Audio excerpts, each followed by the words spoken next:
Good evening, this is Manny from BMW of Freeport, BMW Genius here. I'm going to show you the essentials of how to use your driver assistance and driver assistance plus packages in your 2020 BMWs and on.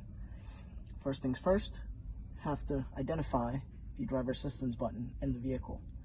If you have that, you have most of the features available. When you press that button, usually seeing it highlighted in green means all the features are on and working.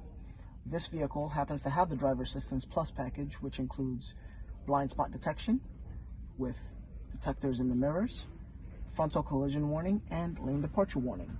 They're all accessible in the intelligent safety option of the iDrive. You can configure them as needed, whether turning on or off each option as needed as well. So as you can see, this car has the pedestrian warning, the frontal collision warning, the lane departure warning, steering intervention if you have the driver plus option, blind spot detection with steering intervention as well, and side collision warning. All of these features are available from 40 miles an hour and on, and they all work as long as that feature is fully on and working. To turn them off, you can either press that button once and choose which ones you want on or off, or you can hold that button and it will actively turn off the entire system.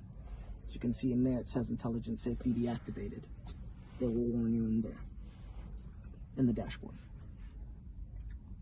That is a basic 101 on how to use your driver assistance and driver assistance plus packages with intelligent safety. See you soon.